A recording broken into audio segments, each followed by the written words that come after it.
بسم اللہ الرحمن الرحیم عزیز طلبہ، پاکستان کی علاقائی زبانیں ڈسکس ہو رہی ہیں۔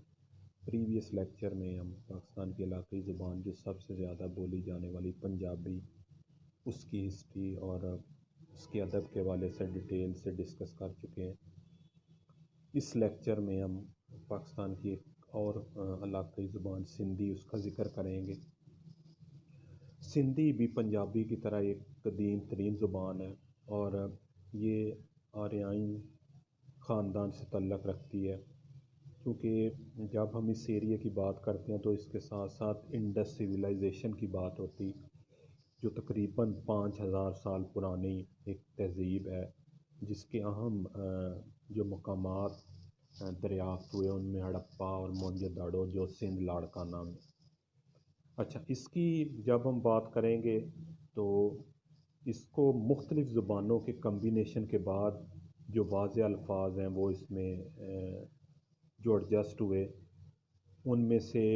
سنسکرت ہے، یونانی ہے، ٹرکی ہے، ایرانی ہے اور دیگر قدیم جو زبانیں ہیں، ان ساروں کے کمبینیشن کے بعد یہ زبان سامنے آئی۔ لیکن جب ہم اس کو ڈیٹیل سے پڑھتے ہیں تو دو جو لینگویج ہیں ان کی کافی اثر ہمیں اس میں نظر آتا ہے، عربک اینڈ پرشین۔ وہ دو الفاظ جو ہیں وہ سندھی لینگویج میں بہت زیادہ ہیں۔ اگر سندھی زبان کے ادب اور ذخیرے کی بات کی جائے تو الفاظ بہت زیادہ ہیں، کیونکہ بہت قدیم ثقافتی ورثہ ہے اس کے اندر، اور حروف تہجی جو اس کی تعداد اس کی ہے 52 کے قریب۔ اب اس میں زیادہ تر کن ایریاز میں صوبہ سندھ کے بولی جاتی ہے تو اس میں شمال جنوب، وہاں پہ یہ زیادہ بولی اور سمجھی جاتی ہے۔ اس کے بھی کئی لہجے ہیں، راجستھانی علاقے میں کچھ اور ہے، لاڑی، کھینچی، وچولی، کاٹھیا واری، اس طرح کے، اور بلوچستان میں یہ لاسی، کھینچی، نوری، چینی، اس طرح کے یہ لہجے ہیں اس کے۔ کچھ اور علاقوں کی طرف جائیں تو یہاں پہ یہ کوہستانی، سرائکی اور وچولی اس کو کہا جاتا ہے۔ تو اس کے بھی ڈیفرنٹ لہجے ہیں پنجابی کی طرح، لیکن ایک چیز جو اس لینگویج جس کو دوسری ریجنل لینگویج پہ انفرادیت دیتی ہے وہ یہ ہے کہ تاریخی طور پہ سب سے پہلے یہ جو اگر کسی ریجنل لینگویج کی ہم بات کریں تو قرآن پاک کا ٹرانسلیشن جو سب سے پہلے وہ سندھی میں ہوا تھا۔ تو یہ ایک سندھی زبان کو باقی جو پاکستان کی لوکل یا ریجنل لینگویجز ہیں ان پہ یہ چیز انفرادیت دیتی ہے۔ اس کے علاوہ اگر ہم اس کی ادبی تاریخ کا ذکر کریں کہ ان میں کن کن ٹاپکس پہ کن کن موضوعات پہ فوکس کیا گیا ہے، یا کون کون سے موضوعات اس کے ابتدائی دور میں جن کو پریفرنس دی گئی، تو اس میں حب الوطنی ہے، عزم ہے، خودداری ہے، روحانی عقائد ہے۔ اس کے ساتھ ساتھ اس کے دور آگے چلتا گیا تو اس میں داستان اور کافی چیزیں قابل ذکر ہیں، اور ڈفرینٹ اس کے حروف کا ہم نے پہلے ذکر کر لیا۔ اور اس کے ساتھ ساتھ پنجابی کی طرح اس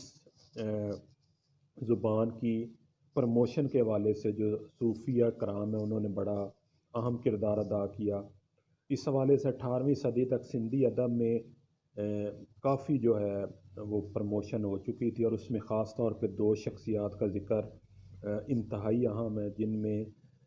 سب سے پہلے شاہ عبد اللطیف بٹائی رحمۃ اللہ علیہ، اور دوسری عام شخصیت سچل سرمست،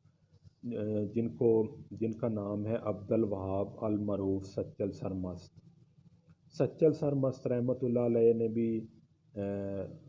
سندھی، اردو، سرائکی، پنجابی، فارسی میں شاعری کی، صوفی صفت انسان تھے، اور اس کے ساتھ انہوں نے ان ٹاپکس کے ذریعے لوگوں کو توحید کا درس دیا، توحید کا سبق دیا، اور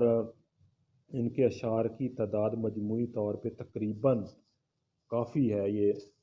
9 لاکھ کے قریب ہے۔ اس کے ساتھ ساتھ جو پہلی شخصیت کا میں نے ذکر کیا، شاہ عبد اللطیف بٹائی رحمۃ اللہ علیہ، انہوں نے سندھی شاعری کی پروموشن، سندھی شاعری کے ادب، سندھی شاعری کی ترویج کے حوالے سے بہت اہم اور مثبت کردار ادا کیا اور ان کے بھی اشعار بہت بڑی تعداد میں۔ اس کے ساتھ ساتھ شاعری کے ساتھ جب نثری ادب کی بات کریں تو اس میں بھی چند شخصیات کا میں نام لینا چاہوں گا۔ ابو الحسن سندھی ان کی کوششیں نمایاں ہیں۔ اس سلسلے میں اگر ان کے ساتھ ساتھ دوسرے نام کا ذکر کیا جائے تو وہ مخدوم محمد ہاشم ہے۔ مخدوم محمد ہاشم بہت بڑے عالم دین تھے اور انہوں نے فارسی اور سندھی میں تقریباً 150 کتابیں لکھی۔ جس طرح میں نے ابھی تھوڑی دیر پہلے ذکر کیا کہ جب سندھی زبان کی بات کریں گے تو اس میں سے بے شمار جو الفاظ ہیں یا اکثریت الفاظ ہیں وہ فارسی اور عربی سے لیے گئے ہیں۔ تو ان دو زبانوں کے ساتھ اس کی بہت زیادہ مشابہت کہہ لیں، بہت زیادہ قربت ہے۔ اس کے ساتھ ساتھ اگر انگریزوں کے دور میں بات کریں تو اس میں مرزا خلیج بیگ انہوں نے بڑا اہم کردار ادا کیا، ڈفرینٹ شاعری کے موضوعات پہ بکس لکھیں، اور اس کے ساتھ ساتھ جغرافیہ، تاریخ، نواس، سوانح نویسی، اس کے علاوہ گرامر نویسی، یہ ساری جو موضوعات ہیں ان پہ انہوں نے بڑے اچھے انداز سے فوکس کیا، اور ان کی بھی تقریباً یہ جن شخصیت کا میں ذکر کر رہا ہوں مرزا صاحب کی تقریباً 400 کے قریب کتابیں ہیں۔ اس کے ساتھ ساتھ مزید ہم آگے اس کی ترقی سندھی صحافت